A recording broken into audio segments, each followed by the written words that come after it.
അസ്സലാമലൈക്കും welcome back to daily dishes.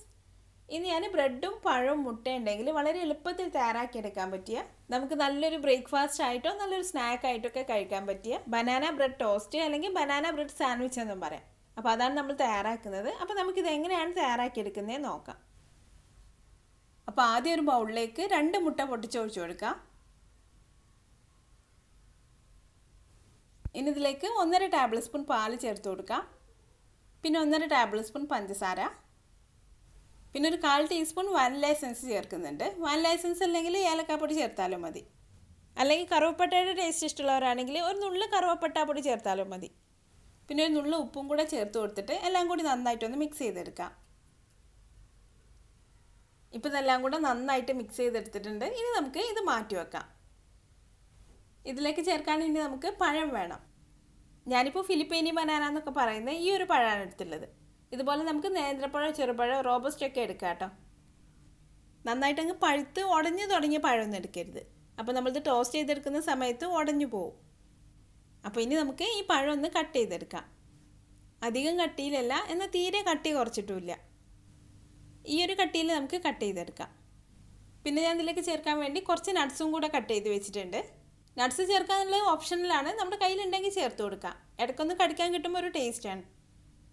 ഇനി നമുക്ക് ഇതിലേക്ക് വേണ്ട ബ്രെഡ് ഒന്ന് കട്ട് ചെയ്തെടുക്കാം.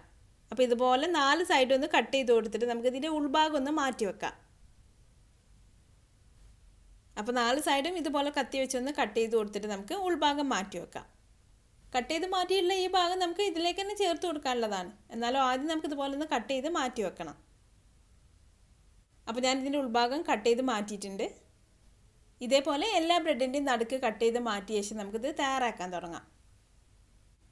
അപ്പോൾ ഇത് തയ്യാറാക്കാൻ വേണ്ടി ഞാനൊരു പാൻ ചൂടാവാനായിട്ട് വെച്ച ശേഷം അതിൽ കുറച്ച് ബട്ടർ ഒന്ന് തടവി കൊടുക്കുന്നുണ്ട്. ബട്ടർ അല്ലെങ്കിൽ നെയ്യോ ഓയിലോ ഏതായാലും മതി. കുറച്ച് ബട്ടർ മതി കേട്ടോ. കുറച്ച് ബട്ടർ ഈ നടുക്കൊന്ന് തടവി കൊടുത്തിട്ട് അതിലേക്ക് നമ്മൾ കട്ട് ചെയ്ത് വെച്ചിട്ടുള്ള ബ്രെഡ് വെച്ച് കൊടുക്കാം. ഇനി ഇതിലേക്ക് നമ്മൾ കട്ട് ചെയ്ത് വെച്ചിട്ടുള്ള പഴം വെച്ച് കൊടുക്കാം.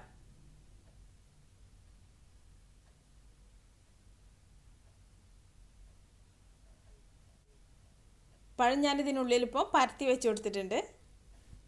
ഇനി നമ്മൾ തയ്യാറാക്കി വെച്ചിട്ടുള്ള മുട്ടയുടെ മിക്സ് കുറച്ച് ഒഴിച്ചു കൊടുക്കാം. പിന്നെ കട്ട് ചെയ്ത് വെച്ചിട്ടുള്ള നട്ട്സ് കുറച്ച് ചേർത്ത് കൊടുക്കാം. ഇനി ഇതിൻ്റെ മുകളിലായിട്ട് നമ്മൾ കട്ട് ചെയ്ത് മാറ്റി വെച്ചിട്ടുള്ള ബ്രെഡിൻ്റെ പീസ് വെച്ച് കൊടുക്കാം. എന്നിട്ട് പതുക്കെ ഒന്ന് അമർത്തി കൊടുക്കാം. അപ്പോൾ നന്നായിട്ട് അങ്ങ് സെറ്റായിരുന്നോളും. പിന്നെ ലോ ഫ്ലെയിമിൽ വെച്ചിട്ട് വേണം നമ്മളിത് കുക്ക് ചെയ്തെടുക്കാൻ. നമ്മളിതിൽ പഴം മുട്ടയൊക്കെ ചേർത്ത് കൊടുത്തുകൊണ്ട് അല്ലെങ്കിൽ പെട്ടെന്ന് അങ്ങ് കരിഞ്ഞു പോകും. അപ്പോൾ ഒരു സൈഡ് മൊരിഞ്ഞ് വന്ന ശേഷം ഞാൻ തോന്നുന്നു തിരിച്ചിട്ട് കൊടുത്തിട്ടുണ്ട്. ഇനി നമുക്ക് ഈ സൈഡും കൂടി ഒന്ന് മൊരിയിച്ചെടുക്കാം. ഇപ്പോൾ നമ്മുടെ ബനാന ബ്രെഡ് ടോസ്റ്റ് റെഡി ആയിട്ടുണ്ട്. ഉണ്ടാക്കിയെടുക്കാനാണെങ്കിൽ നല്ല എളുപ്പമാണ്, നല്ല ടേസ്റ്റും കേട്ടോ. അപ്പോൾ ഇതുപോലെ ഒന്ന് തയ്യാറാക്കി നോക്കിയിട്ട് അഭിപ്രായം എന്നെ കമൻറ്റിലൂടെ അറിയിക്കാൻ മറക്കരുത്. വീഡിയോ നിങ്ങൾക്ക് ഇഷ്ടമായാൽ ലൈക്ക് ചെയ്യാനും ഷെയർ ചെയ്യാനും കമൻറ്റ് ചെയ്യാനൊന്നും മറക്കരുത്.